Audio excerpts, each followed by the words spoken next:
Bonjour à tous, très heureux de vous retrouver pour notre 9e présentation dans la série Hommes de Dieu, passions humaines. Et en prononçant le titre de cette série, je crois que je dois des excuses à l'ensemble des femmes qui sont sur ce plateau, qui sont dans la salle technique et qui sont celles qui font fonctionner ce studio dans lequel je me trouve, le studio de 3ABN, parce que j'ai mis simplement comme titre « Hommes de Dieu » et non pas « Hommes et femmes de Dieu ». Se pourrait-il qu'il reste au fond de nous-mêmes, caché quelque part, un peu de machisme par rapport aux femmes et que inconsciemment, nous ne leur donnons pas la place qu'elles méritent. Alors, pour essayer de me faire pardonner aujourd'hui, je voudrais raconter l'expérience d'une femme extraordinaire que l'on retrouve dans la Bible à l'époque du roi David et qui s'appelle Abigail. Abigail est une femme qui a fait des choses dans sa vie qui ont certainement eu une incidence sur l'avenir du roi, de celui qui allait devenir le roi David, et sur la spiritualité de ce roi qui allait un jour remplacer Saül. C'est important de souligner que si au départ, Saül avait été très fier de David, parce que vous connaissez l'histoire de David et Goliath. David est un jeune garçon, berger, qui garde les troupeaux de son père. Et voilà que tous les jours, il y a un géant, Goliath, qui vient et qui met au défi le peuple d'Israël. Homme à homme, qu'ils viennent se battre contre moi. Et le peuple tout entier tremblait face à ce géant. Et voilà que David apporte de la nourriture pour ses frères. Et lorsqu'il arrive là, il voit ce géant qui sort et puis qui met au défi. Et il va voir le roi Saül, et lui dit « Mais comment est-ce qu'on peut permettre à un incrédule, un infidèle de se comporter ainsi et de mettre au défi le peuple de Dieu ?» Et il demande à pouvoir aller se battre contre Goliath. Et Saül, qui n'a pas tellement de solution par rapport à cette situation, lui dit « Ben écoute, si tu penses pouvoir le faire, vas-y ». Et il le charge de son armure, etc. Et David lui dit « Je ne suis pas à l'aise, avec tout cela. Laisse-moi traiter le problème à ma manière. » Et David s'en va vers le torrent. Il a une fronde. Et j'ai déjà vu, lorsque j'étais à Madagascar, le gardien de la propriété du séminaire dans lequel je faisais mes premières études en théologie. C'était un gardien qui avait une fronde. Et il pouvait faire tourner sa fronde et lâcher la pierre. Et j'ai été impressionné parce qu'à un certain moment, il a lancé une pierre sur un arbre qui était à une 50aine de mètres. Et il a frappé l'arbre du premier coup.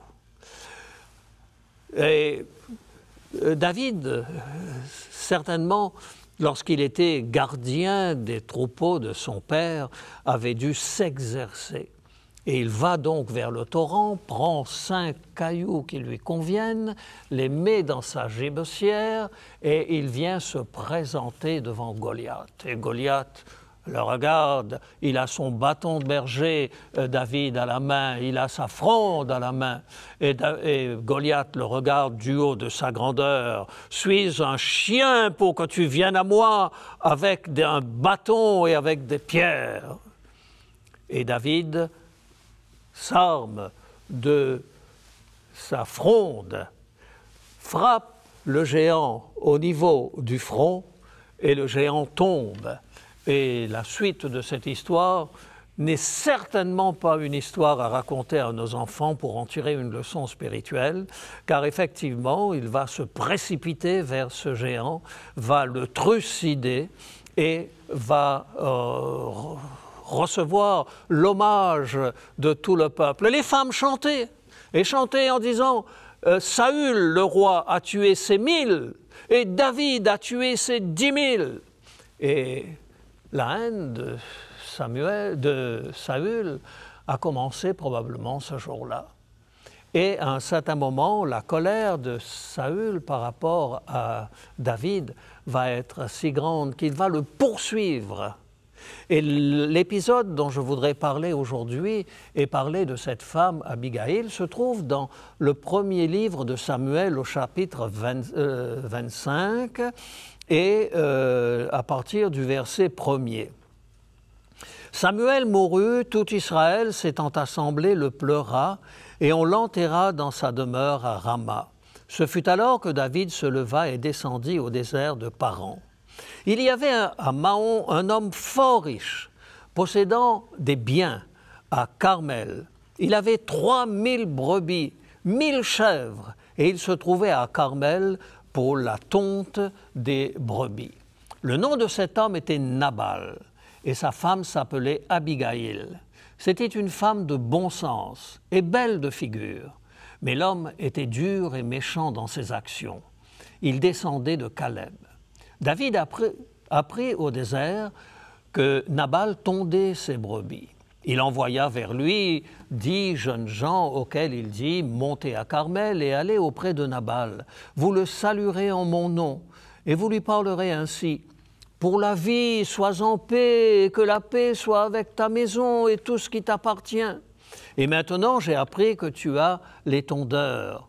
Or, tes bergers ont été avec nous. Nous ne leur avons fait aucun outrage, et rien ne leur a été enlevé pendant tout le temps qu'ils ont été à Carmel. Demande-le à tes serviteurs, et ils te le diront. Que ces jeunes gens trouvent donc grâce à tes yeux, puisque nous venons dans un jour de joie. Donne donc, je te prie, à tes serviteurs et à ton fils David ce qui se trouvera sous ta main. » Lorsque les gens de David furent arrivés, ils répétèrent à Nabal toutes ces paroles au nom de David, puis ils se turent.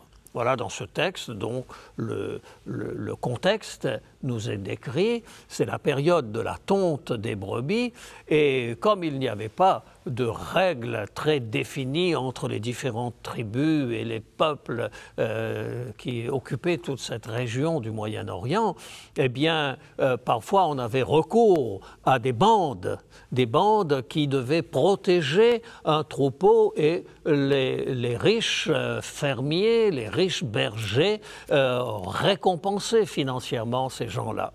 Et David l'avait fait pour Nabal, qui était un homme excessivement riche compte tenu des nombres dont il est question ici, de ces troupeaux. Et voilà que le temps de la tonte des brebis, c'est le temps où l'on va pouvoir vendre cette laine et s'enrichir, un moment de joie, dit David. Il envoie des serviteurs vers Nabal et il lui dit « Écoute, pendant tout le temps où tes bergers ont été là, mes hommes ont veillé sur eux. Ils n'ont perdu aucun animal. Il n'y a eu aucune troupe qui soit venue pour voler le troupeau. Alors, s'il te plaît, use de bonté envers ces hommes. Donne-nous de la nourriture en récompense de ce que nous avons fait. » Quelle sera l'attitude de Nabal? La suite du texte nous le dit. Nabal répondit aux serviteurs de David, « Qui est David? Qui est le fils d'Isaïe? Il y a aujourd'hui beaucoup de serviteurs qui s'échappent d'auprès de leur maître. » Il fait allusion au fait que le roi Saül poursuivait David et que David était obligé d'être en errance permanente, se cachant de Saül, mais de trouver en même temps de la nourriture. Et continue Nabal, « Et je prendrai mon pain, mon eau et mon bétail que j'ai tué pour mes tondeurs, et je les donnerai à des gens qui sont de je ne sais où. » Les gens de David rebroussèrent chemin et s'en retournèrent et redirent à leur arrivée toutes ces paroles à David. Et David dit à ces gens, « que chacun de vous ceigne son épée. Et ils ceignirent chacun leur épée. David aussi ceignit son épée. Et environ 400 hommes montèrent à sa suite. Et il en resta 200 près des bagages. On est à la veille d'une guerre. David avait demandé à Nabal, puisqu'il avait fait une belle récolte, et de donner un peu de nourriture à ses hommes. Et Nabal, du haut de sa grandeur, ne va pas entendre les choses de cette manière. Qui est David? Qui est-il pour que je prive mes propres tondeurs de nourriture pour vous en donner? Il y a aujourd'hui des gens qui échappent à leur maître. Il fait allusion donc à ce que Saül est en train de poursuivre David. Et on ne sait d'où ils sont. Ces hommes reviennent donc à David déçus. Et lorsqu'ils disent à David de quelle manière Nabal les a traités, David pique une colère et dit « mais on va aller régler son compte à Nabal ». Et il était en puissance parce qu'il avait avec lui 400 hommes aguerris, habitués à se battre et qui avaient résisté à Saül et aux soldats du roi Saül pendant des mois et des mois. Et qui va permettre de changer cette situation? Là intervient cette femme Abigail. Cet homme, dit le texte, était méchant. Sa femme était belle de figure. David n'était pas insensible à la beauté des femmes. On l'a vu d'ailleurs, on le verra d'ailleurs plus tard lorsqu'il sera roi d'Israël, un jour qu'il se promenait, plutôt un soir, où il faisait très chaud, il se promenait sur sa terrasse et en contrebas, il voit une femme qui est en train de se baigner. Et David conçoit un certain nombre d'idées par rapport à cette femme. Il fait venir des gens pour lui, en disant mais qui est cette femme qui se baignait là hier soir? On lui dit que c'est la femme d'un de ses soldats, Uri, un Héthien. Et ce soldat est sur le front. Et David se sent l'âme de coucher avec cette femme. Il l'a fait venir au palais.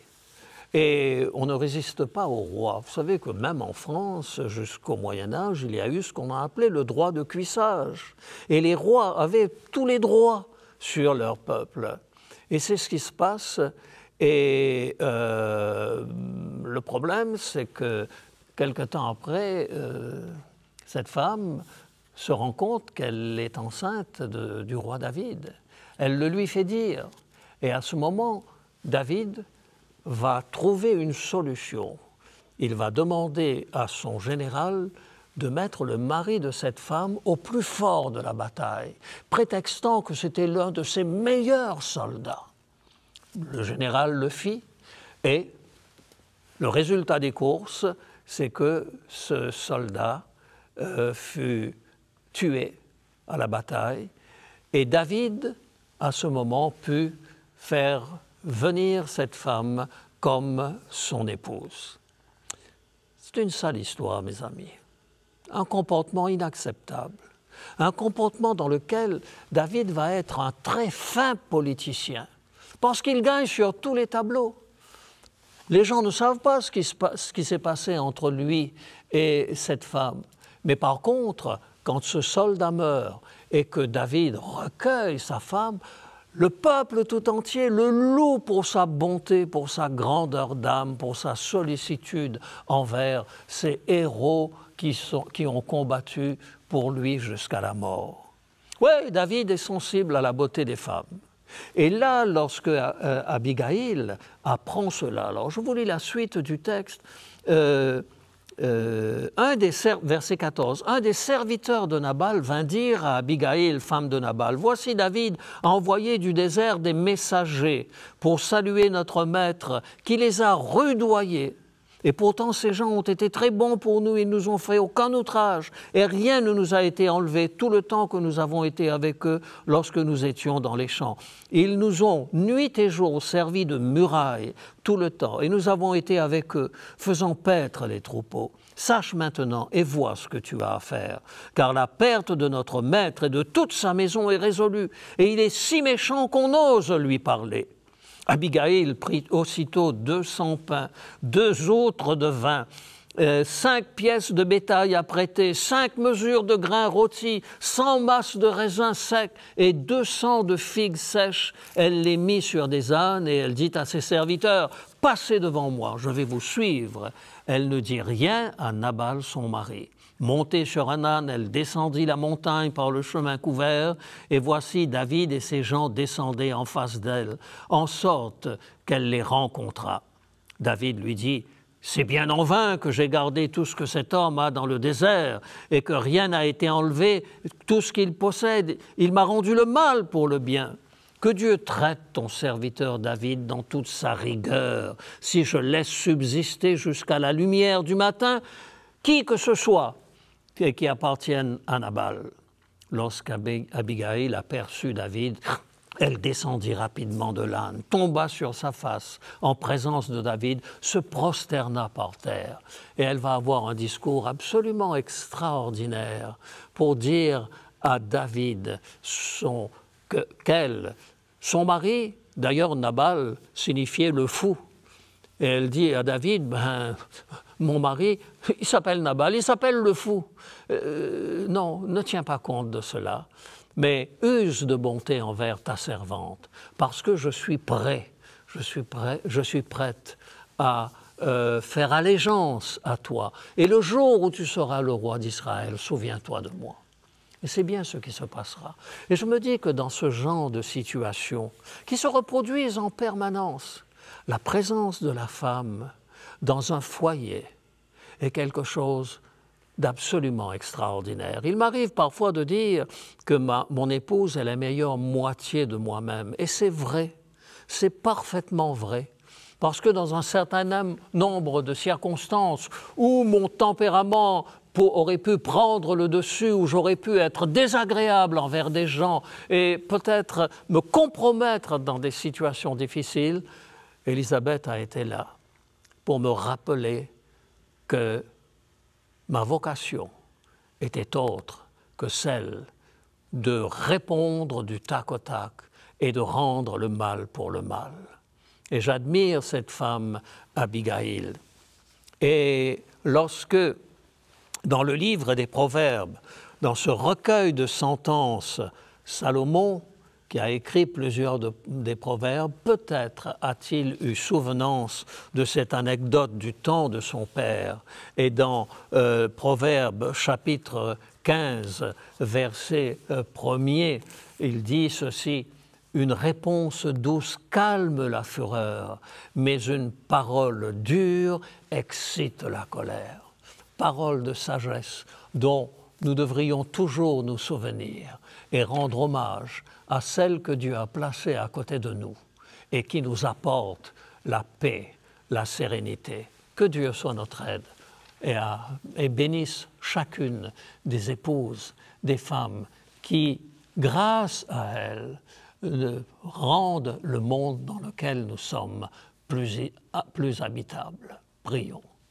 Notre Dieu, notre Père, nous te remercions de ce que dans ton amour et ta grâce, tu nous as tu nous as donné le privilège de voir que tu ne fais aucune exception de personne. Nous voyons ton amour, ta grâce se manifester à travers des hommes et des femmes tout au long de l'histoire de l'humanité.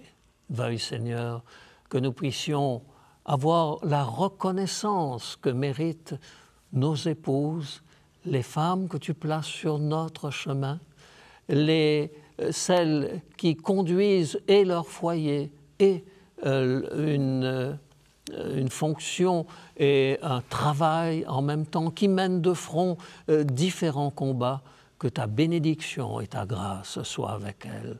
Au nom de Jésus. Amen.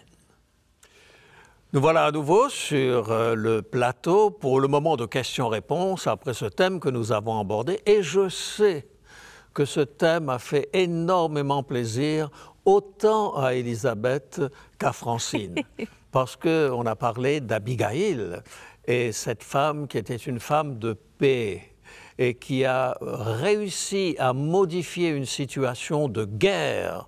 Vous savez que les hommes, naturellement, sont entraînés à parler de guerre et comme des petits coqs dans un poulailler. On ne met jamais deux coqs ensemble dans un poulailler, ils se tuent, ils s'entretuent. Et cette femme va véritablement éviter un immense drame. Alors donc, est-ce que tu aurais une question par rapport à Abigail? Parce que tu m'as dit que tu avais aimé ce sujet. Oui. Ben, c'est quelque chose qu'on vit couramment aussi, j'ai l'impression.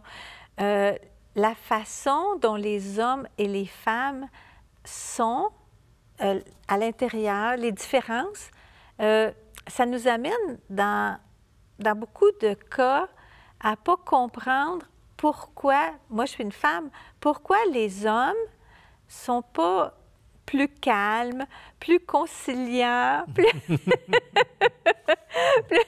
Ouais, Souvent, les femmes vont être capables de parler avec leur mari pour leur dire, ben là, regarde, c'est pas si grave que ça, mets de l'eau dans ton vin. Oui. En fait, je crois que le mouvement de libération de la femme, c'est curieux que je parle de cela oui.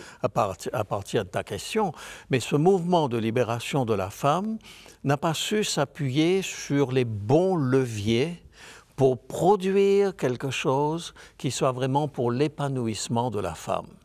En fait, le mouvement a surtout consisté à se dire il n'y a pas de raison que les hommes, eux, fassent ça et que nous, on ne le fasse pas. Ouais, alors du coup, les femmes se sont mises à conduire des camions, se sont mises à conduire les engins les plus, etc. On a eu des femmes policières, etc., etc.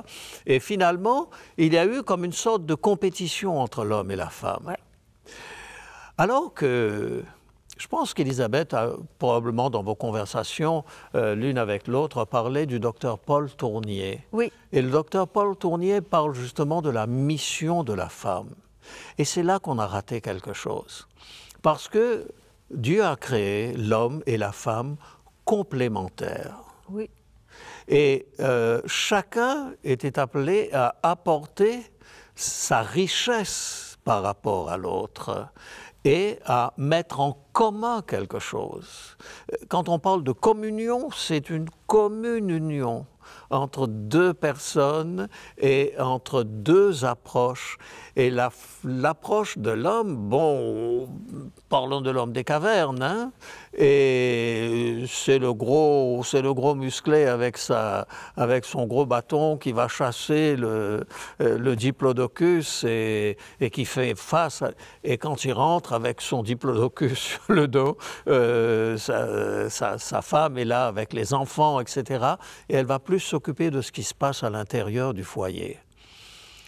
Et si, au lieu de se dire, si les hommes sont draveurs, hein, c'est un métier extrêmement dangereux, pourquoi est-ce que les femmes ne le seraient pas? Si les hommes font de la boxe, pourquoi est-ce que les femmes ne le feraient pas? Je pense que c'est Madame Giroux, une journaliste française qui avait parlé de cela et qui avait dit peut-être que la femme aurait dû mettre l'accent sur ce qu'il y a de beau et de noble dans sa nature.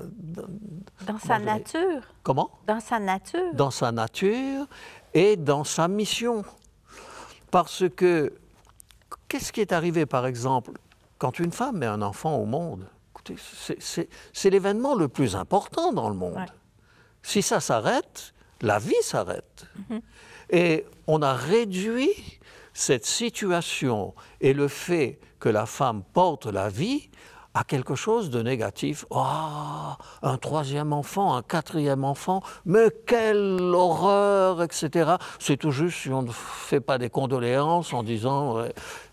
Mais pourquoi est-ce qu'on n'a pas su exalter cela? Pourquoi est-ce qu'on n'a pas su exalter les qualités de la femme dans la négociation? Pourquoi est-ce qu'on n'a pas su exalter cette capacité de la femme de pouvoir apporter un autre regard sur les choses? Dans toutes les sociétés, les hommes, quand ils sont fâchés les uns avec les autres, ils vont se battre. Ils ne se rendent pas compte, quand on est en train de se faire la guerre entre deux pays, que ce sont leurs enfants qui vont être tués. La femme, elle le comprend.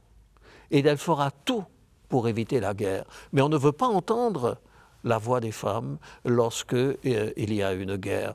Et je crois qu'il y a tout un aspect de la vie, de la société, qu'il serait nécessaire de développer, parce que la mission de la femme est quelque chose d'absolument extraordinaire lorsque on regarde ce qu'elle peut apporter comme complément au niveau de la famille. Alors au lieu d'une bataille, ça devrait être autre chose. Oui, mais je vois, tu voudrais intervenir. Il nous reste 2 minutes, vas-y. Oui. Bien, je pense que déjà, avec les enfants, c'est une mission absolument essentiel de bien commencer avec les enfants, de leur montrer de l'amour, de les éduquer. Puis c'est quelque chose qui prend des années. Je pense que déjà, dans la nature de la femme, on est beaucoup plus patiente que la majorité des hommes. Et puis, cette qualité-là n'est pas mise en valeur. C'est quelque chose de dommage parce que ça prend vraiment une couleur différente. Quand tu es patient avec un enfant, que tu veux l'emmener à quelque chose de bien, dans le fond, c'est une façon de lui tendre la main, de lui donner confiance en lui. C'est toutes des choses qu'il doit acquérir quand il est petit, de pouvoir aussi apprendre à faire confiance aux adultes. La mission de l'homme est un peu différente, mais la mission de la femme est aussi importante. Oui, tout à fait.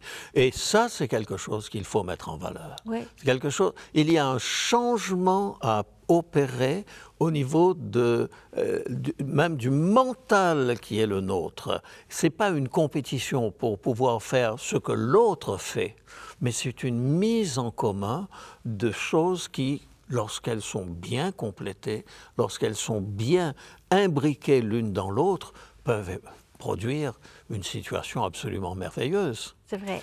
On arrive à la fin, il nous déjà reste 30 secondes. Oui. Et tout ce que je peux souhaiter, c'est que nous arrivions, en agissant localement. C'est ce que René Girard dit, hein, on peut penser globalement, mais il faut agir localement. En agissant localement et en changeant le monde, une personne à la fois, pour voir les choses différemment. Oui. Alors merci pour ces moments, merci chers téléspectateurs.